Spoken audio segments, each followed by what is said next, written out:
Hello, and welcome to another episode of Mindset Monday. It's a wonderful summer day, June 17th, 2024. I hope you're having a spectacular Monday like myself, and I hope you had a wonderful weekend. You know what? Last week on the program, I was in New York City, and guess where I am? Can you guess? It may take a little lengthy time for you to guess where I am. I am in the beautiful state of Georgia, Conyers to be exact. And I am happy that you're joining us on Mindset Monday. This month's episode, we are looking at where are you? It's June, half the year, and we want to just go back and review where we are. Review, have we accomplished what we needed to? Are we up to where we said we were? Or have we veered off? Life happens. So it's good when we are able to go back to what we have written down, what we have on our little roadmap, or our vision board if you are so sophisticated. But whatever it is, what we have in our plans, are we there? Have we veered off? Or have or do we need to make adjustments so we can get up to par as to where we need to go? And last week, the first week, we spoke about where are you in terms of love. And we specifically dealt with self love because love of self expands to love of others. Last week, we spoke about where are you in terms of finance. And this week, we are going to look at where are you in terms of family. Now, Sister Sledge sing this song, We Are Family. And in talking about family, we are looking at it on different spectrum. We're looking at it as a two-parent household or a one-parent household or a sibling to sibling household. Sometimes the parents die young, so the siblings have to assist each other. But whatever dynamic your family is made of, we are family. And we're going to look at where are you in terms of family? You know, a house or a home is where the heart is. And all of us have different dynamics in our home. And we also have different perspective how we deal with our home. There are some specific or ideal circumstances, but there are also different dynamics, depends on the upbringing, depends on the culture of each family. But there are some similar roles with every family. But today we're going to look at where are you in terms of family? Are you loving on your family? Are you paying attention to your family? Are you paying attention to the people that are in your life? Because we are only here for a specific time. God has allotted us specific time in which to accomplish our goals, in which to love on each other, in which to share what He has entrusted in us.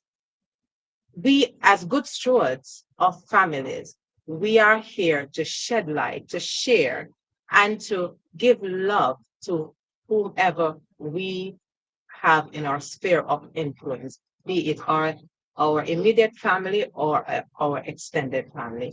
And this week, we have two special guests. They were here with us last week, and they're here to share with us in just a lively discussion as you are our viewers share also. We have Serenia Granville and Jennifer Canton. Hello, ladies. Hello, Miriam. Good to have you today again, this beautiful, sunny. summer Monday. It is a How are you? beautiful day. It's a beautiful day in California. It's sunny. The winds, the nice breeze. It's not hot. I'm in Central California where we see it in the triple digits. So I'm glad to say the windows are open. The AC doesn't have to be on today, and it's a beautiful day. Thank you for having me. Wonderful. I'm happy you're here. And Serenia, how are you? Awesome. Thank you so much for having me. And I will share the same sentiment. The weather here is amazing in Connecticut. Awesome, awesome. So we are in different places. You see how technology can just connect us. We are family on here right now, sharing our different views from different parts of US of A. And we can just love on each other. So it's such a wonderful time just to have you ladies again. Last week, we were getting so much comments about what was shared and how you impacted everyone who saw the episode. And thank you again for joining us. And today we are going to look at where are you in terms of family. I started with the line of a song from Sister Sledge. We are family, and in a nutshell, you doesn't necessarily have to use the dictionary definition, but what does family mean to you, Jen? What is family?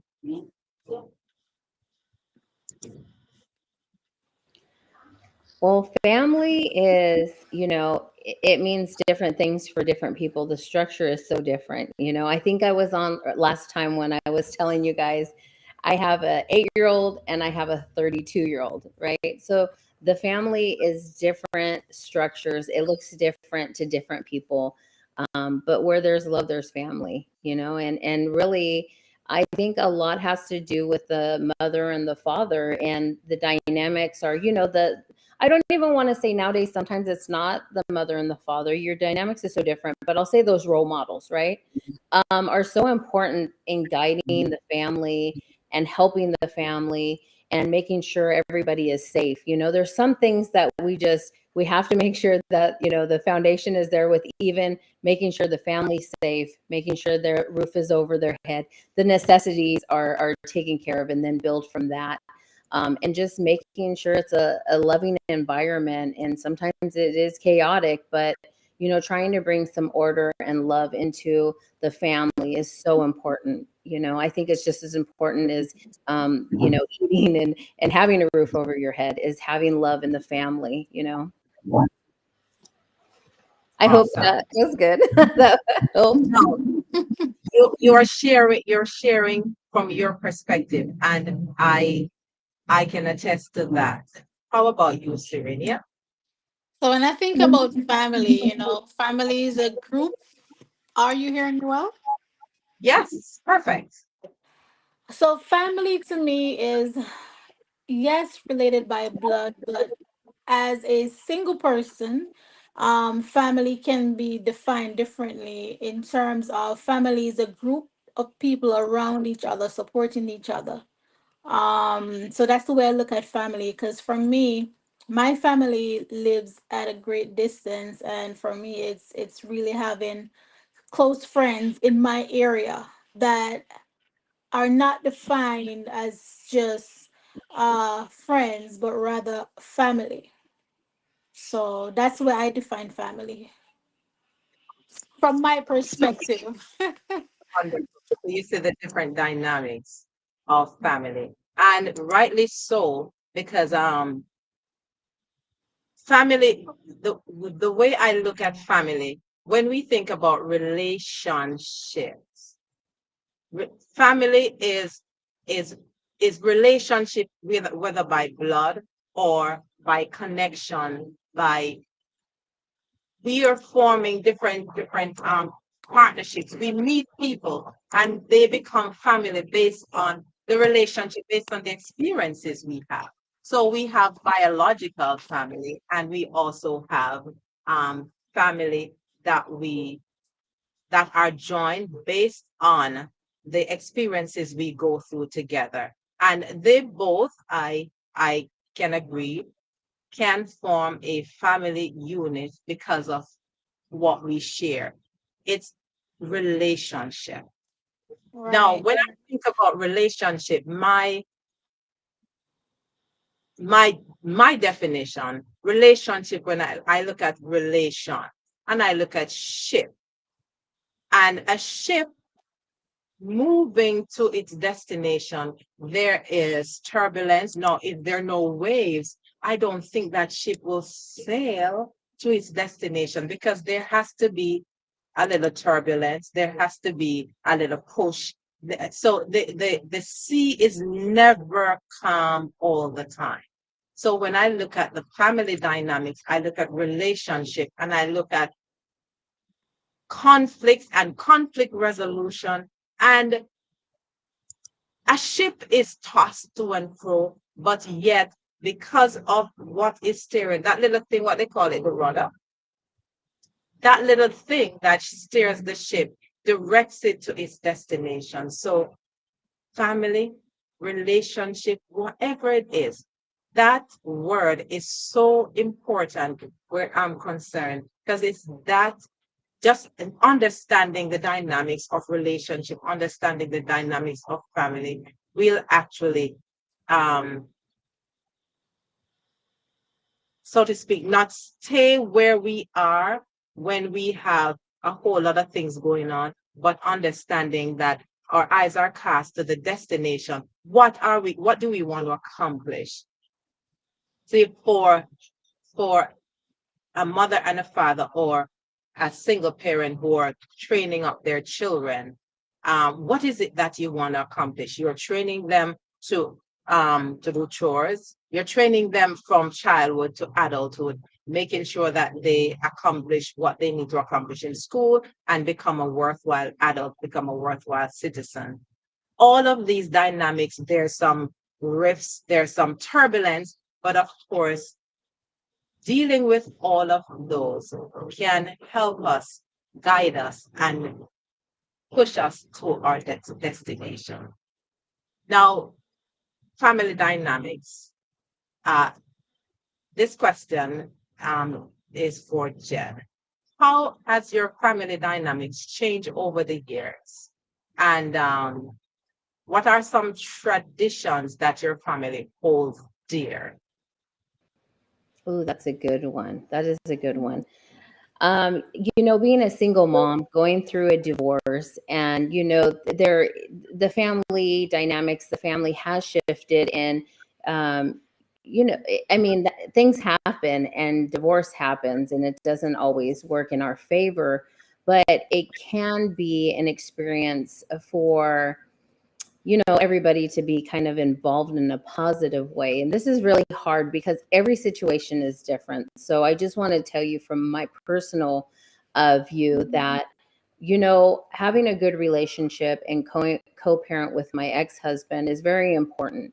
We didn't work out, but that doesn't mean that as parents we don't respect each other, and that we are there to make sure that the children, and that especially Clara, is our main focus. The hurt is always going to be there. I mean, you can go through counseling, you can go through other things, but the main goal is making sure our daughter is safe and making sure she has a positive environment. And if there's a discussion that we have to have, let's have it over there, and let her have the experience, because she needs to have a positive experience. She needs to have parents that can get along, and that her upbringing, I just want it to be very positive experience. She knows that life is life and things happen. It's not perfect, but we try to really cultivate a good safe environment for her. As far as, and here's the kicker, as far as tradition, we do have tradition. And because I am very close to my ex-in-laws, we actually, Halloween, believe it or not, is something that we get together. We have a party at their house, and and all the family comes together. My family, his family, we all come together. So it's like it's crazy, but we all get together as a family, and Mhm. as a split up family coming together. Halloween, it's not a big event for me, but it is for other people, and it brings us all together and we enjoy it. So it's the one time during the year that we get together as two split families at my in-laws house, and we come together and we enjoy each other. Kudos to you. Wow. Awesome. That's Awesome. pretty good because, I'm sure there are families out there who don't have the same opportunity as you do to, still be a family after the family ended, if you understand what I mean. So, that's very good, Jen. Okay, what's your take on this, Serena, or do you want me to jump to the next question? You could jump to the next one. Okay. Um, Now, any of you can answer this. What challenges have you faced as a family, and how did you overcome them? And what are some family proudest achievements? I can chime in to that one, because it is something that I want you to know, that there's a time in your life where, my adult children are now adults, right? Adult children, they're now coming into adults. I've never been a mother to adults. We have to give ourselves grace, right? Because now they're, as they grow, now we're adults, and now we're adulting adults. How does that work, right? And for instance, there was a tiff between me and my son, and we just couldn't figure it out. We just had this tiff, couldn't figure it out, and we actually end up going to counseling together. And it took a professional to understand our roles. Like, we didn't even know our roles. I didn't know how to be a mother to an adult, and my son didn't know how to let me be a mother to him, because he had gone to the Navy, he had seen the world. He was a strong man, but at the same time, he needs his mom. So how did I show up as a mother, and how does he show up as a son, right? So I mean, I think there's a time where you have to look at the situation and say, we should go to a counselor, maybe we should seek some professional advice, and get to know what's going on, because of course I only see things my way, he only sees his things his way. And what it came down to is, I have a community of friends that I share the things that I'm going through, and it's not necessarily my kids' business of personal things that I go through. They have their friends that they share that with, and that is fine. And I have some things that my kids, I don't necessarily need them in every, as they're adults, every aspect of my life. There's things that I want to work on in my own, and I don't feel like that's my adult children's business. And we had to come like that, and we had to have a counselor. I absolutely adored that told us, like, these are your roles. This is, she has to have a community that she confides in, and that's not always her children. And, so we were understanding what our place was as we got older. I don't think that there's a book out. I mean, I know there's books out there, but I don't think there's a guideline, or a book that tells us how to become parents and how to grow with our kids, because we are growing as parents too.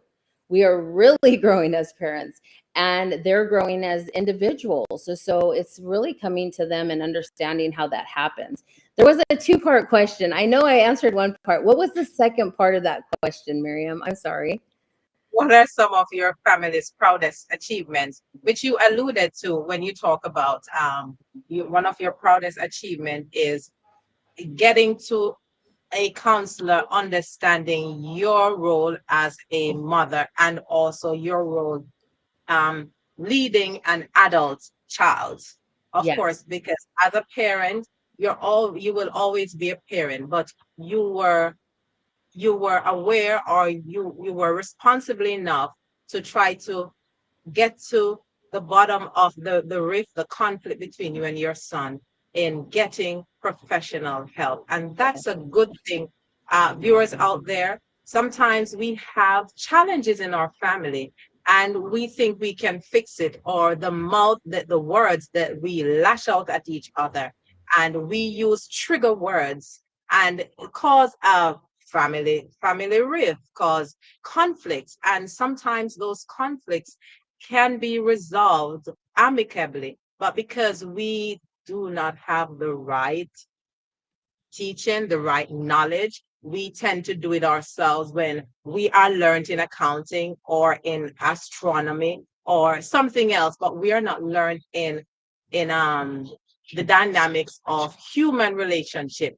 And so our mindset, we trigger and we cause conflict. So good that you're able to identify that and lead in that regard, getting counseling. And last week you alluded to assisting your son in setting up his life insurance and all of that. And that's very commendable.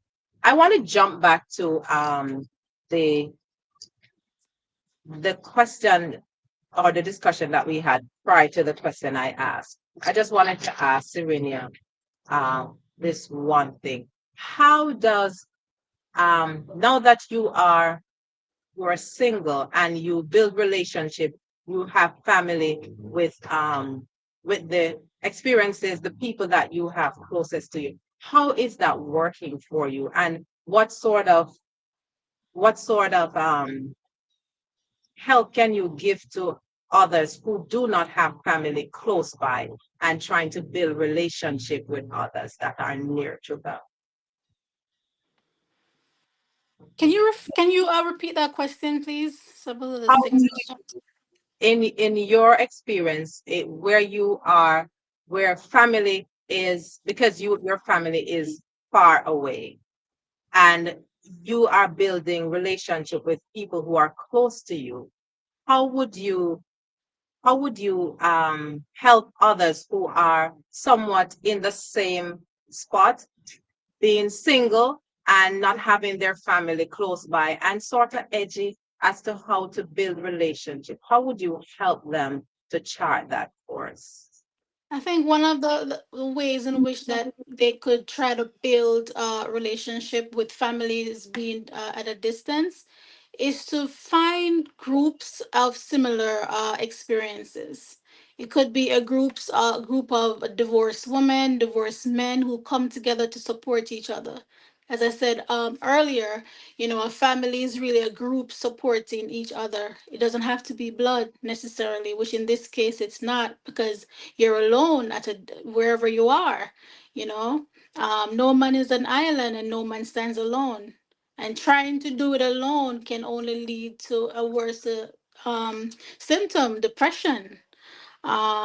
Even though you might be in the first stage of depression, this will be this will provide that support for you. And not only that, to add to that is that you'll be able to find a group that you see that it's persons have overcome what you're going through successfully. Well, let's say painfully successfully, because while you're going through, it's painful, but you're able to see.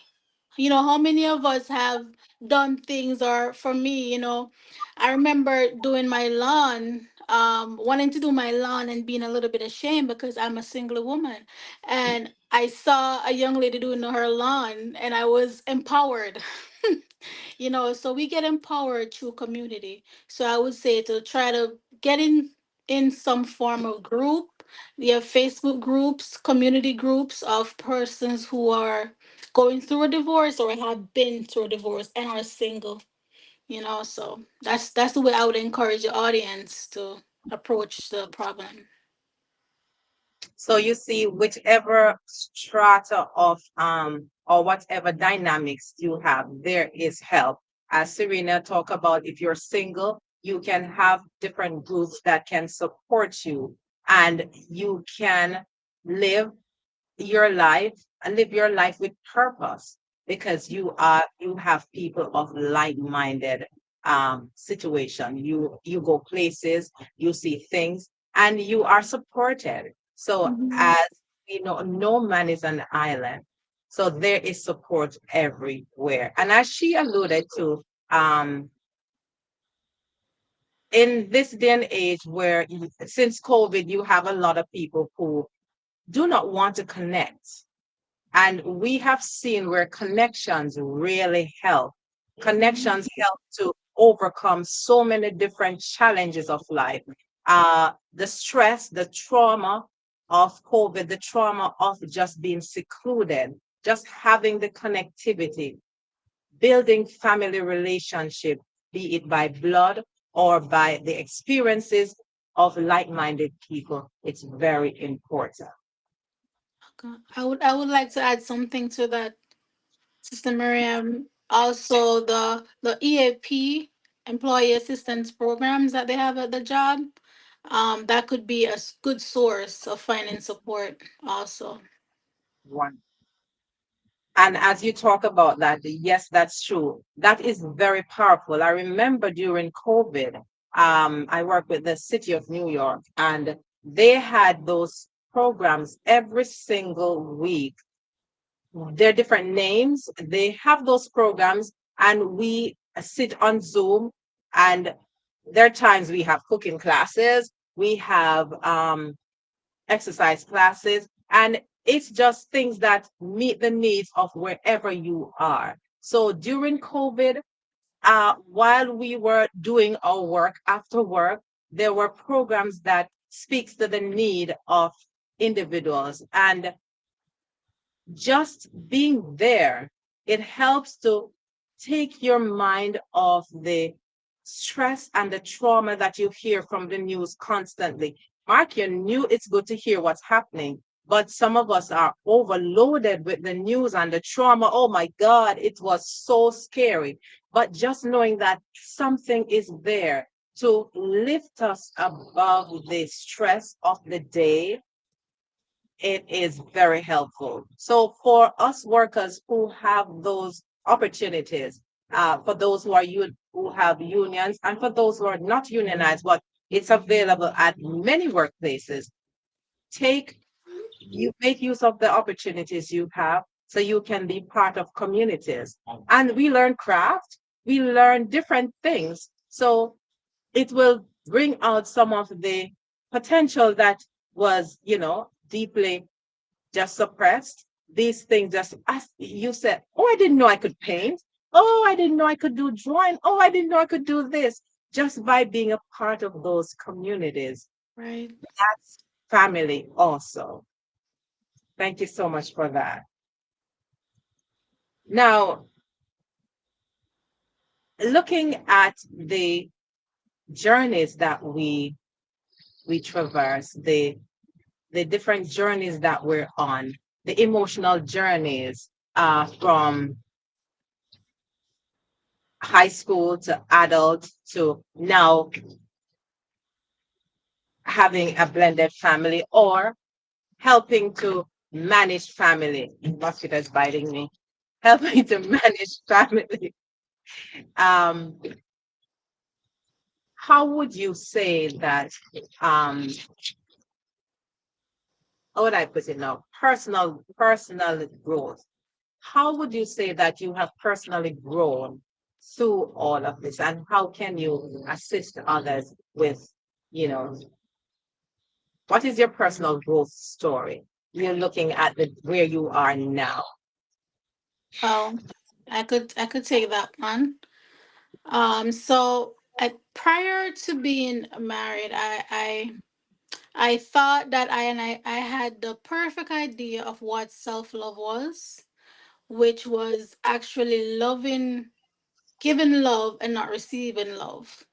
And post my divorce, I had immediately after, actually, or heading to it, I had, I wouldn't say an epiphany, but I had a moment where I sat down and I looked at the outcome of what my definition of what self love was, what love was, and realized it wasn't balanced and it was incorrect. And I had taken on someone, the perfect someone for who I was back then and how I defined love back then. So I grew from that to understanding that love is a two-way street. Self love is putting me first. And understanding that I deserve love. I deserve to be loved. So, in terms of personal growth, I have redefined what love is, and that's something that I would recommend the audience to do, is to understand how is it that you view love, and how are you loving yourself in terms of what are you accepting, what should you be rejecting. Why are you accepting someone 155%, maybe 156%, and it's the opposite? So personal growth, excuse me, is really finding that peace within yourself, to say that you have moved from what used to be to what is now, and what is now is love. So for myself, that was it. And also understanding that life happens, and stop beating up ourselves, or living in constant regret. Regret will come, but don't linger there. So yeah. Powerful point. Regret will come, but don't linger there. Awesome, awesome, awesome. Yes, Jen. Oh, I was writing that down. Thank you, Serena. That was good. I was taking those notes.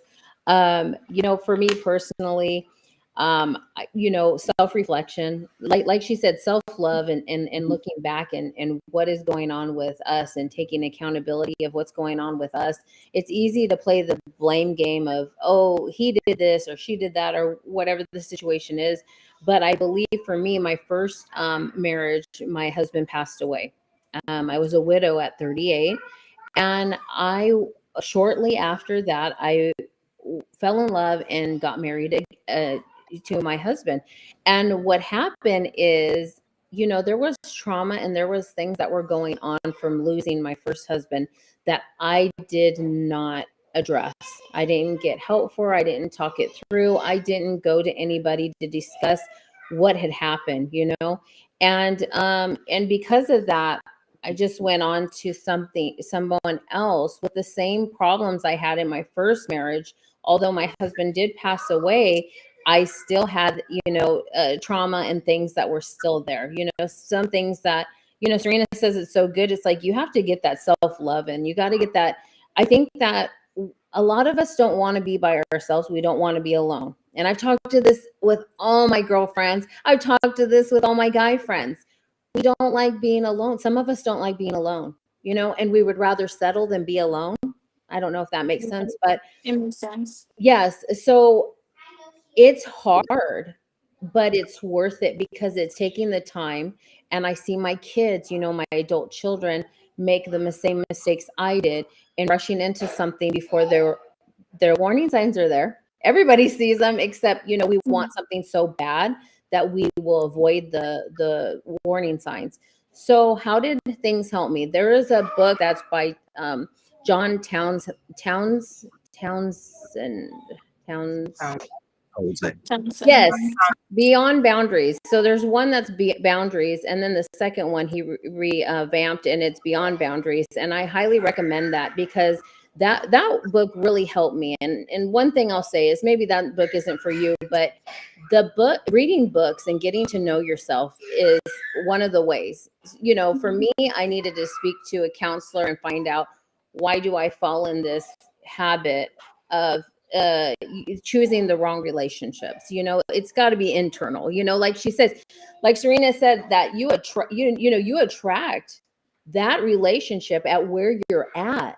So if you're at a low place, guess what, you're going to attract somebody that's going through the same places at that low place. So, really just having that you know take time. you know I think that you have to look back. I was in a marriage for almost 20 years, and to jump into another marriage wasn't the best, thing for me. I'm sorry, you have to hear the kids in the background. Big family, love family, come from a big family, always have kids around me. That's my joy. But I think just really like looking at what you want.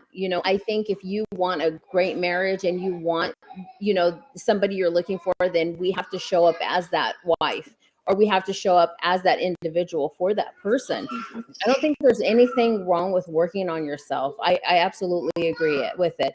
And I have also communities with pastors and pastors' wives. I have communities with church, just the women's group, mom to mom group.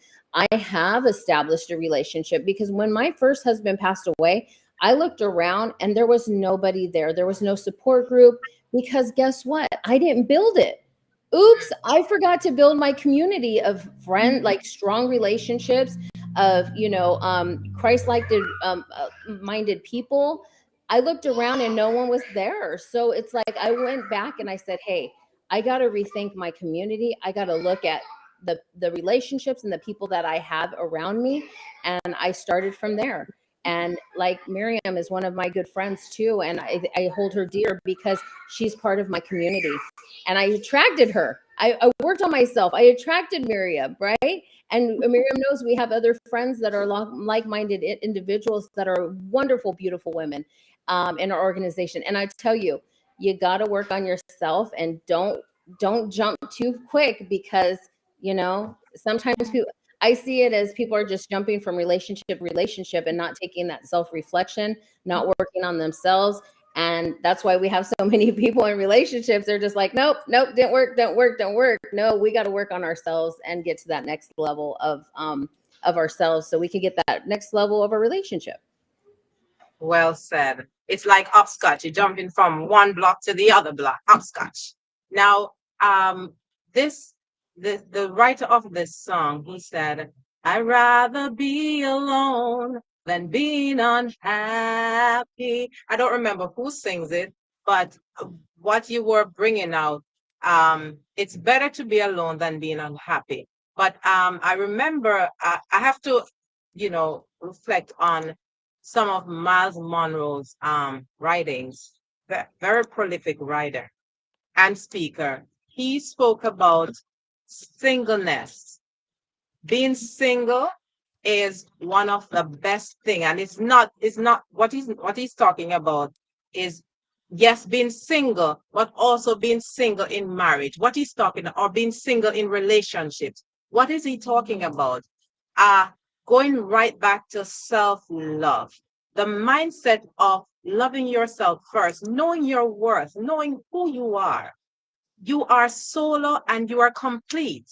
So when we enter into relationships, be it intimate with a man and a woman, or be it forming relationship with sisterhood or brotherhood, if we go into relationships based on the traumas of our childhood. Oh, they didn't like me, or you're no good, and you latch yourself onto others, not having your own identity.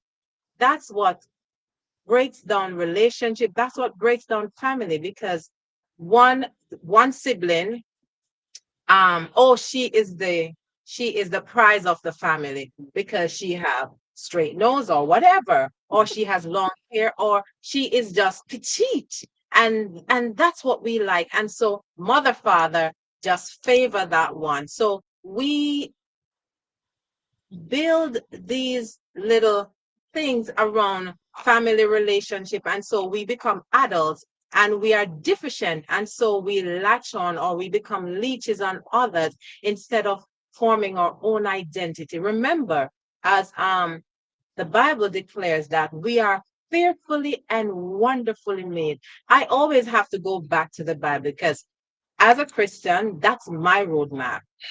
And when we develop those relationships, when we're coming from a place of singleness, having our own identity, know who we are, and we can disagree, or people can disagree with us, and we're not disagreeable. So, it's so important, as Sarah talk about loving oneself, as Jen talk about getting help if you realize that you're going down the same path of getting into troubled relationship, because you yourself is troubled, or we are not single minded, we are not solo, we are not in a good place.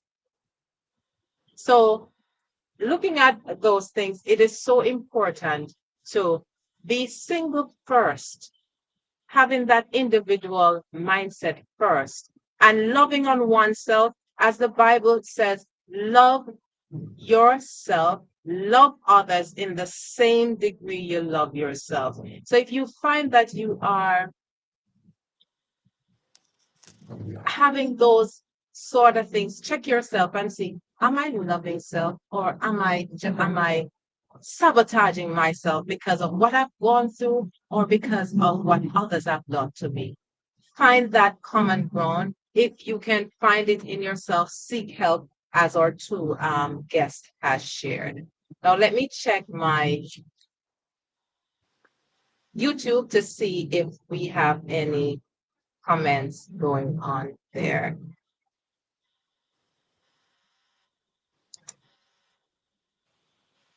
Okay, where is it now? Come on, I can't find it. Okay, no, I can't read. That's too funny. I'm nearsighted, so I can't see that far. So I'm just looking at the smallest screen. In the meantime, let me see what questions are there or comments. There you go.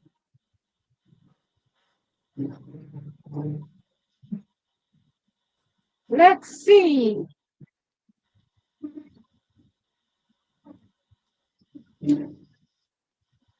Nancy said, hello, Queen.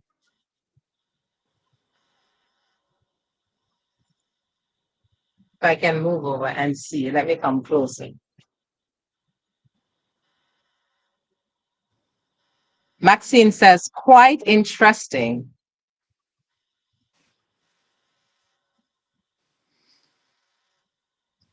Quite interesting. We are in a global world, and we can reach out to blood families, extended families virtually. Also, sometimes we have persons who are not blood and they are even closer. Rightly said, Maxine. Anne Marie says, these lovely queens have some really powerful points. Them strong, bad. Um, Dr. Lauren Bartley says, absolutely. Know your worth. Veronica says we have to build relationship in all our families, church, school, workplace, but the strongest one should be between parents to children and sibling to sibling. Rightly said. So all of those comments are expressing what we're sharing, and they are absorbing what is being said by us ladies. And thank you so much for your contribution, YouTube viewers. Now, support system. We spoke about this before, but if you wanna just maybe expand, in what ways does your family act as a support system for you? And can you give an example of a time when your family had a significant positive impact on your life? All right, so I'll take it. Okay. So I remember the latter question, a point in time where a family member had a significant impact throughout the divorce proceedings. I remember one day, and viewers, sometimes they're going to get there, where I just didn't feel like getting up. It was a beautiful day outside, and all I wanted to do was pull the curtains and just lay down. In my mind, I was not depressed, I was fine. I just wanted to lay down. And I remember I was speaking to my sister at the time, my eldest sister, and I was saying to her that all I want to do is just lay down, close the curtain, and I'm fine. And in a soft voice, she said to me, Sister, That's the beginning of depression. She said, "Don't do it." She said, "Open the curtains, open the windows, and take a walk outside." So in that moment, I realized the paths I was going down. So it goes back to community. It's very important for us to have community. And someone in the comments mentioned that, with technology, it's just a phone call away for family. And that was one of those moments. So we're going to have those moments, or we've had those moments. And this is the reason why community is very important. And someone said earlier, I think it was Sister Miriam, that one of the strongest bond you could build is between siblings. And that bond really was one of my key support system throughout that season of my life. Yeah. Awesome, awesome. And And for me personally, it was through the devastation of learning losing my first husband that I had built some relationships. One was very distinctive. A good friend of mine named Veronica Morquecho, she stepped up, and we were acquaintances. And through the loss of my husband, we became really good friends. And she was there to cook for me because, as you know, Miriam, like when you lose that person, it's like you don't feel like cooking, and then get eating out, it gets expensive, and all these things, just are going on in your life. And I remember her coming over and just cooking for me and my family. One of the biggest and most important things that she could have done. It was just a small act of kindness, but we have built a relationship that is like a sisterhood. You got the chance to meet Miriam. You got the chance to meet Veronica, so you know exactly what I'm talking about. Just a really great person to have in your corner. And she's like, sometimes she's the alpha male. She's very dominant sometimes, and sometimes that's where I need my girlfriend to lead me, and she's the one with the backbone and everything like that. And I'm like, okay, I go along with everything, and she's the one that will course correct, or she brings her like what she sees, basically, her vision of, like, Jen, this is what I see. And then I say, thank you for your input. I can see that too.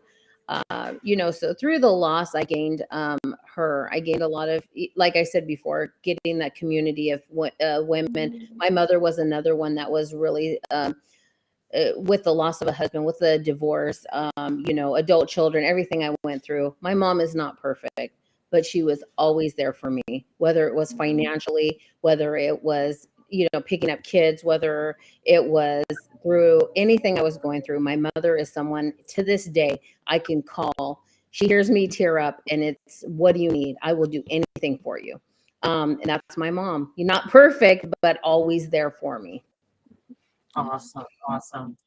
And I have something to add to this question. Uh, as you all know, that my husband passed away in December, and I must tell you, I have, as Hebrew said, a great cloud of witnesses as family. Most of my family are in Jamaica, and God has provided me with such wonderful family. I must say, I have a blessed church family, Oneness Rehoboth Apostolic Church in Mount Vernon, and uh, Linstead Pentecostal Tabernacle in Jamaica. And I'm telling you, God has just blessed me in such a way. Marie Waller on there, she comes to my house, she cook meals for me. Sometimes I'm bawling out my eyes, and she just do her thing in the house and just leave me be. So it is so important to build family relation. Now, we're not connected by blood, but we're family by connection.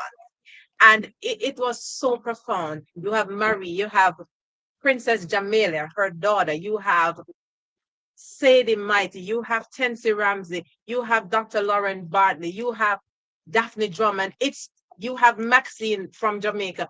It's so much. I remember my pastor, Bishop Otter, traveling from Jamaica, coming to the funeral. I have a big host of unpassivarians family. It's God has just dropped me in the middle of the ocean of people who just, when the waves just come in and just, you see that the wave of people that just was just there supportive.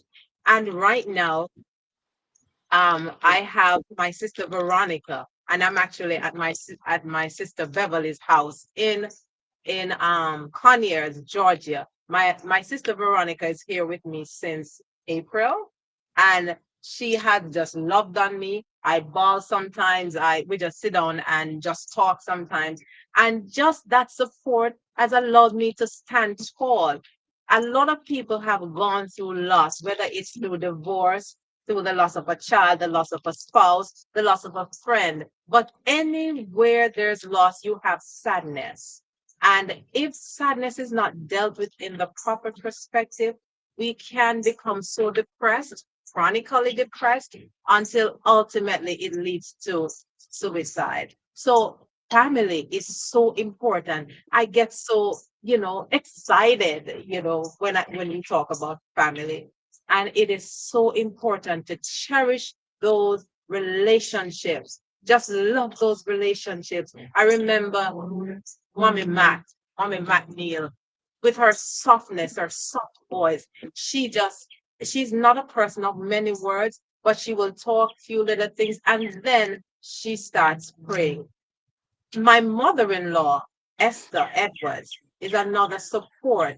Right now we are connected. We are bonding because of the loss of my husband. I am taking care of her and we're just loving the relationship. Many weeks you'll see us in the community garden and she will be sharing her tips on Facebook as to how the gardening, and those are therapy sessions, they're different things. Family is just wonderful.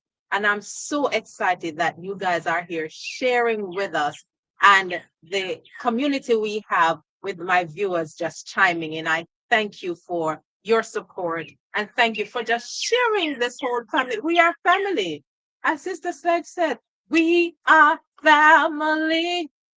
Let me see what else I have on here. I just wanted to Maxine. add something if I could, Miriam, if it's okay. While you're looking at the chat, you said something that was so true. Is like during COVID, everything was closed, and I'm big on we get stuck on staying inside. We get stuck on our phones, and and that leads to depression in itself. But getting out there, and especially if you're a social butterfly, I got stuck in the house and I actually enjoyed it. I wanted to be stuck in the house, but that's not good for you either. And recently have been more, going out more and cultivating even more relationships. During the summer, we're doing play dates with my 8-year-old and all of her friends. And I'm getting out of my comfort zone and I'm the one that's extending it too. I've also thought of having a children's entrepreneur it's a children's entrepreneurship at my house where I will host it and the kids can come with everything that they built or want to sell. And we invite everybody to the house and they can walk through and buy from the children. That's one thing that I'm thinking. That in itself is just getting out of your comfort zone and building those. And COVID was a big thing, getting in our phones and focusing too much on our phones. That is not that's not socializing, even though it's called social media, right? The other thing is, Serenia, I really want to say that when you were talking about going out there and doing your lawn, I was laughing because that was me the other day.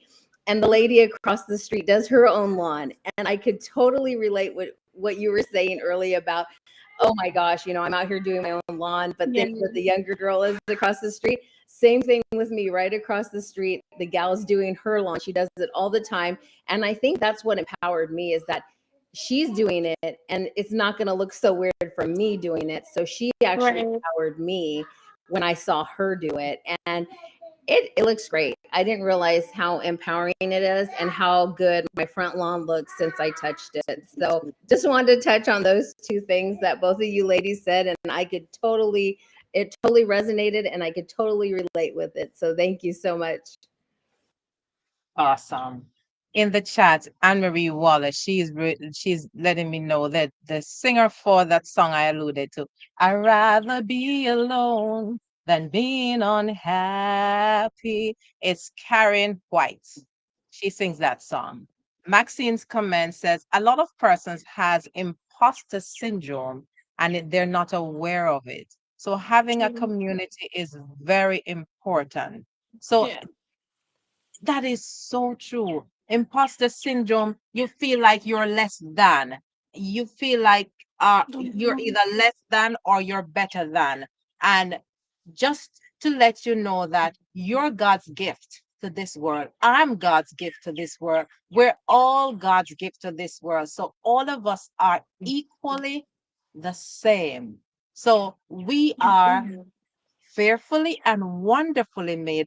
I know when the psalmist said that, he didn't say it nonchalantly. I think he said it with an attitude. I am fearfully and wonderfully made. So if we can just see ourselves as God's design, I am God's gift to the world. So let's use our gift. And having a gift is like you are be the good steward of what you're given, because this body is not our own. So just as how we're sharing our uniqueness, we're sharing our perfect imperfection, which is our uniqueness, which is our superpower. And once we harness that, we can become the best in our families. We can complement each other, because as siblings, none of us are the same, even identical twins. And as we have sibling rivalry, we will have conflicts in our relationships, be it at work,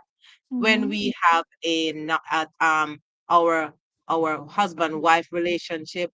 If we harness those, being single, having our own identity, and knowing that, oh, that one looks different, but we will never be the same. So when we try to the upscotch thing, when we try to jump in in that box and say, oh no, I want to be there, and we're not like that. It's like the man with the grass and the lawn.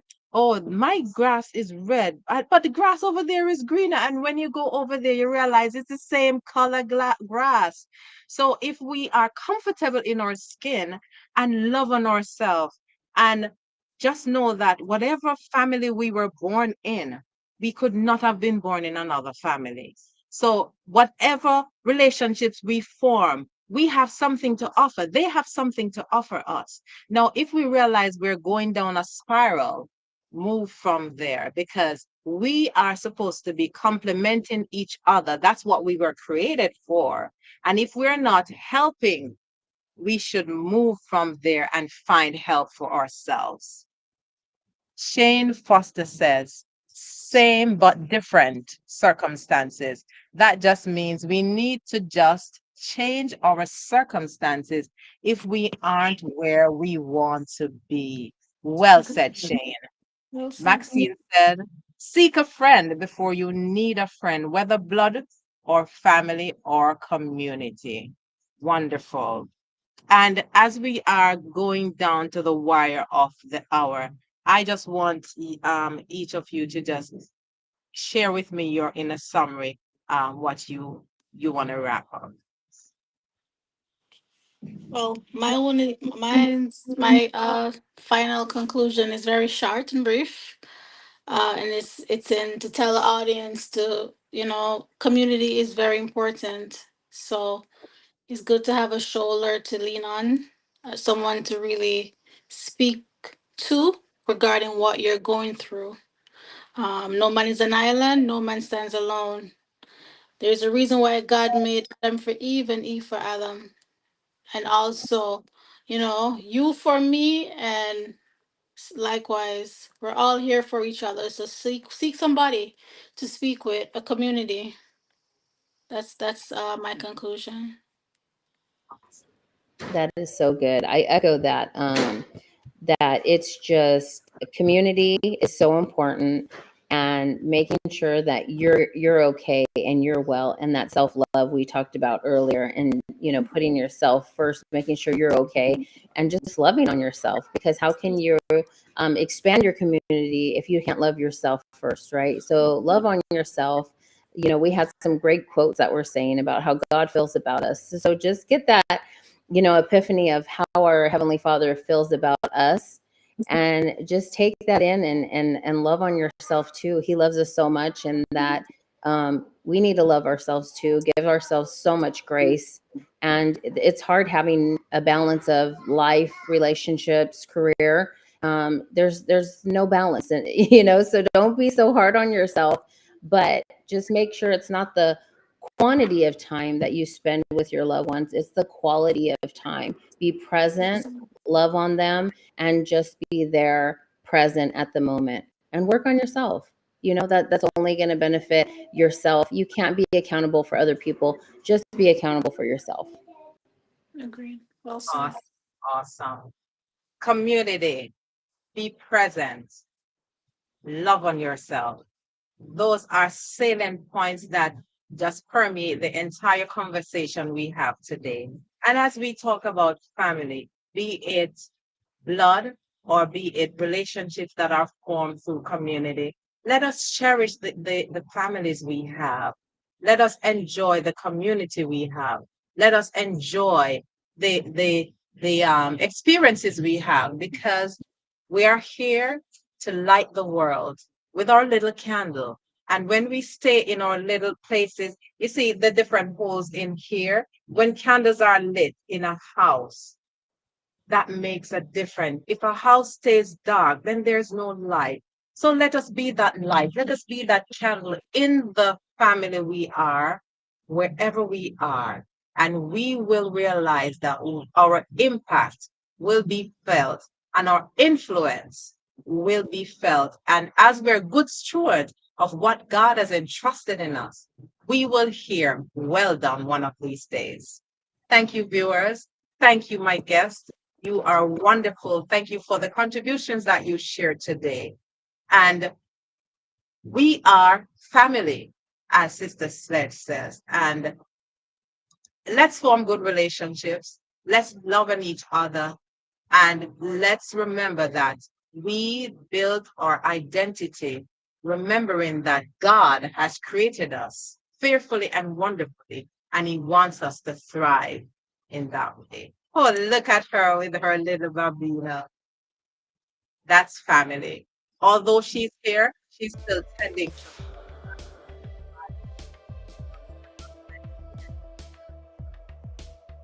you, Serenia. Thank you, Jen. And thank you, viewers. For those who will be watching this recording, it's good that you are watching. Share your comments and remember, subscribe and hit the notification bell so you will see when another one is coming. So until next week, this is another episode of Mindset Monday. Get your mind in the right place. Love on yourself. Love self. Share with community. And you'll be doing what you should be doing as a good steward. God bless.